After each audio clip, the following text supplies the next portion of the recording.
Dan ternyata nih, anxiety disorder atau gangguan kecemasan itu berefek banget buat tubuh kita. Ayo kita bahas bareng tentang hal ini. Ya pasti nih, yang pertama, sedulur kita yang mengalami anxiety disorder pasti mengalami yang namanya masalah nafas.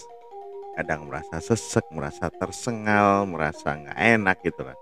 Terus kemudian ya pasti itu sangat mengganggu gitu. Apalagi yang ada bakat asma pasti sering cemas, sering kambuh gitu lah sedulurku semua. Jadi yang pertama itu efeknya itu ya.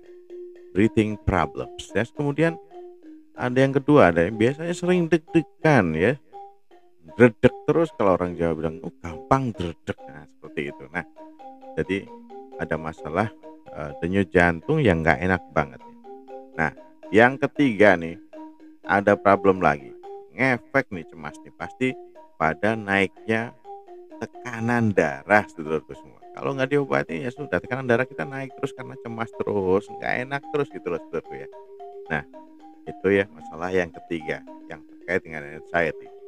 Tekanan darah naik nah, seperti itu.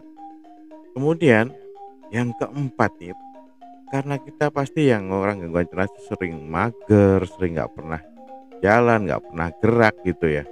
Pasti ada masalah gangguan otot, nyeri otot, dan atau nyeri yang lainnya yang terganggu. Dan itu tidak spesifik ke salah satu gangguan otot gitu ya, tapi nyeri ototnya tapi nggak jelas gitu sebabnya. Nah, seperti itu.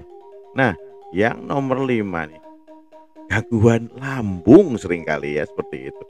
Karena orang cemas itu ya otomatis banyak gangguan makannya, terus BAB-nya juga terganggu, BAK-nya terganggu. Kemudian ya pasti otomatis ada gangguan lambung.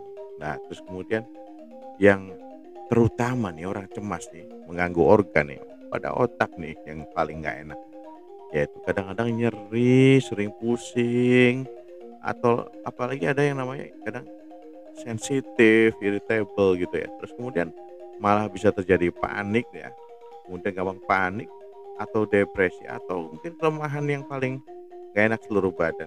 Dan yang paling gak enak lagi nih, setelah otak pikiran kita terganggu ya, irritable, gampang pusing dan lain-lain, ternyata juga ngaruh di libido seksual. Nah, gak enak kan?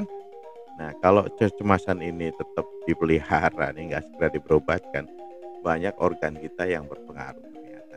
Nah, ayo bantu sedulur kita supaya nggak gampang cemas dan tetap waras dan gaspol sehat selalu.